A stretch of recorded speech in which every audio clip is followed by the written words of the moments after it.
प्रधानमंत्री सदन में आओ, सदन में आओ, सदन में आओ, सदन में आकर जवाब दो, जवाब दो, जवाब दो। चाहे हमारा राज्य बर्बाद हो, चाहे हमारा देश बर्बाद हो, चाहे विदेश बर्बाद हो, लेकिन चौकीदार वही रहेगा। चौकीदार अपने काम से काम रखेगा, चौकीदार अपने दिए हुए वचन पर अड़े रहेगा, किसी की भी नहीं सुनेगा। वही नाम है मोदी सरकार। नमस्कार, मैं सुजीत और आज मोदी जी के कुछ चटपटी खुलासे करने वाला हूं। देखिए, कई दिनों से प्रदर्शन विरोध जताए जा रहे हैं, लेकिन मोदी चुप्पी लगाए बैठे हुए हैं, क्योंकि मोदी जी के षड्यंत्र रचना सिर्फ मणिपुर में ही नहीं, पूरे भारत में देखा गया है और वो फिर से रचेंगे। यही मुकाबला 2024 के लोकसभा चुनाव पर कायम होगा और वो पड़ेगा भी असर। तो देखने वाली बात है कि जिस तरीके से एनडीए निकाला गया है और इंडिया को गिराने के लिए, वो सिर्फ मोदी का षड्यंत्र है। ये मैं नहीं कह रहा, ये लोग कह रहा है और दावे से कह रहे हैं कि मोदी जी का यही षड्यंत्र 2024 के लोकसभा चुनाव पर पड़ेगा, क्योंकि मोदी सरकार कतई नहीं चाहते कि मणिपुर के हिंसा सुधरे और वो हिंसा पर उनकी कोई बातें रखा जाए। वो बात याद है कि जब मणिपुर के लिए 36 सेकंड सिर्फ मोदी जी ने बोला था। क्यों 36 सेकंड के बाद उनके मुंह से आवाज़ नहीं निकली? सभी मुद्दे सिर्फ मोदी जी का रचे हुए षड्यंत्र के पीछे छलावा चल रहा है और ये लोग बार बार दावा कर रहे हैं, लेकिन लोगों को और ज़्यादा नहीं दिखाई दे रहा है, सरकार को नहीं दिखाई दे रहा है, क्योंकि मणिपुर में घटित हिंसा को लेकर यहाँ तक कि सदन में भी चर्चाएं चल रही है। सदन को घेरा जा रहा है चारों तरफ से, लोग आपस में लड़ रहे हैं, लेकिन इस पर मोदी सरकार चुप्पी लगाई हुई है, क्योंकि 2024 के लोकसभा चुनाव का षड्यंत्र सफल हो।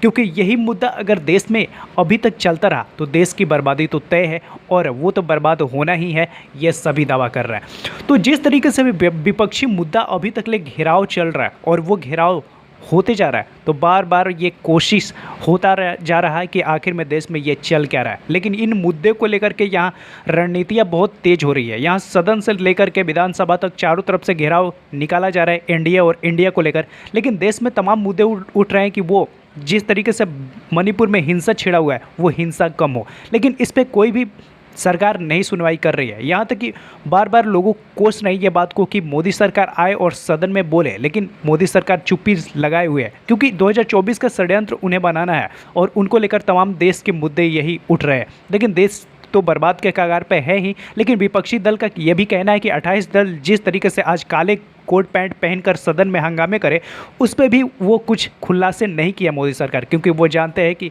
विपक्ष क्या ही कर सकती है, विपक्ष का कोई छल्लावा नहीं चल रहा है। लेकिन इसी मुद्दे को लेकर जब विपक्ष पूरी तरीके से जागने की कोशिश कर रही है तो उसे फिर से दबाया जा रहा है और वो सरकार पूरी की पूरी अपनी टीम के जरिए दबा रही है, क्योंकि वहाँ पे उन्हें वाटर कैनन का प्रयोग कर दिया जाता है। जब विरोध प्रदर्शन होता है तो वहाँ पे पुलिस के दबाव के कारण उन्हें रोक दिया जाता है और फिर से वो शांत माहौल जाता है। लेकिन ये माहौल सारी चीज़ उठता जाता है और वो मोदी सरकार के छल्लावे के चलते दबते जाता है। तो ये एक छल्लावा है मणिपुर को लेकर के और ऐसा लोग कह रहे हैं कि बहुत ज़्यादा छल मोदी सरकार करते हैं और 2024 के जब चुनाव आने वाला है तो उसको लेकर और ज़्यादा छल्लावा यहाँ पे हो रहा है, क्योंकि मोदी सरकार कतई नहीं चाहते कि मणिपुर की हिंसा सुधरे, क्योंकि वहाँ तक कि हॉस्पिटल में लोगों को बचाने तक के लिए ले जाया जाता था तो वहाँ पर उनसे रेप कर दिया जाता था। यहाँ तक कि मोदी सरकार ये भी नहीं चाहती कि वो सुधरे मामला। यहाँ तक कि मणिपुर के सरकार जो है एन बीरेन सिंह, वो भी नहीं चाहते। वो कहते हैं कि ये सब मामला घटते रहता है, उनके लिए तो आम बात है। लेकिन जो महिलाएं देश में है उनके लिए तो आम बात नहीं है। ये कांग्रेस सुधारना चाहती है, लेकिन मोदी जी अभी भी सुनवाई नहीं चाह रहे। सदन से लेकर विधानसभा तक पूरी के पूरी यहाँ पे हंगामा से भरी हुई है। देश में पूरी तरीके से आफत आ गई है, लेकिन यहाँ पे कोई सरकार सुनवाई नहीं करने वाला है, यहाँ तक कि देश पूरी तरीके से लूट जाए। तो यह मामला हमेशा चलता रहेगा, यहाँ तक कि राहुल गांधी से लेकर प्रियंका गांधी, सोनिया गांधी, तमाम लोग यहाँ पे विपक्षी एकता हो चुके हैं, लेकिन वो कहते हैं कि सभी लोग एकता हो जाए, लेकिन एक शेर का मुकाबला नहीं कर सकते।